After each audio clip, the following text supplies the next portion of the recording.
Hey Paul, great session today. Thought we got some really good work done, which has enabled us to put a plan together to move forward. I've also copied John into this video, so he's also seeing this video, which will obviously help you guys to train as well, and it will keep John in the loop on the stuff that me and you are talking about. The swings on the screen. This is from the start of the session. As you know, keen to get hold of your posture. Love to have your knees a little bit straighter, which will in turn just bring your arse in a little bit, mate. It'll just make you more athletic. As we move into the motion, you don't get much wrist hinge, as you know. We've also had this confirmed by using 3D. So you'll see it around lead arm parallel to the floor, very little wrist hinge. That's getting the golf club a little bit behind you. I know you've worked on this kind of stuff before in your past. It's also going to have repercussions with your sequence a little bit later on in the action. Those repercussions are apparent up here in the top of the swing. You can see how tall you stand the golf club up in the air. You can see how disconnected the right elbow is. John is going to help you with your rotations. You can see how the left side of your lower body has come across a little bit. I'll just back that up.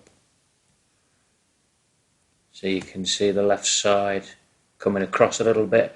We'll get John to help you with that.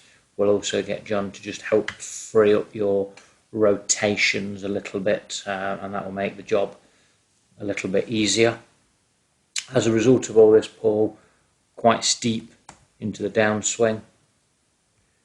Really steep angle that is, mate, for a player of your calibre. And because you didn't really create any wrist set on the backswing or any wrist hinge, you don't really retain any wrist hinge on the downswing. So you can see there the angle between your lead arm and shaft. You've lost a lot of that angle. There's a lot of throwaway there. Again, affecting your power. And you can see here coming into the impact, you don't have any angle between lead arm and shaft because of what's happened before. You're also going to see how you're quite backed up away from the target. That's to try and shallow out the hit.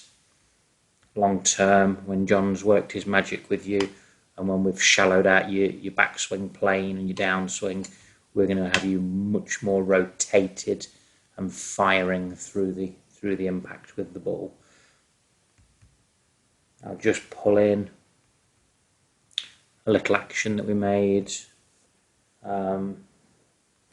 a little later in the session on the left as we look at it, trying to get much earlier wrist hinge. So you can see you're much more loaded there on the left hand side. As a result of that, the club shaft will be sitting down a little bit more at the top of the swing. As you know, we're going to encourage John to help you to free you up a little bit with your body. You can see a completely different look to the backswing there. And then if we wind this down into impact, you're going to see, because of the sequence of the backswing, you're going to have much more lag coming into the ball.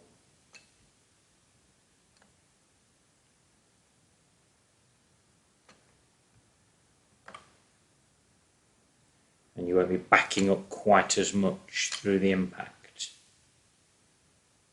Again, a little bit more shaft lean. As I say, a lot to take in there, Paul. Watch this back a couple of times. All around wrist hinge today. And we spoke about some cool stuff on how to get that. But we've got quite a lot to be getting on with there over the winter to get you ready for next season. Hope this has helped. Paul, John, catch you soon. And I'd love some feedback. Cheers.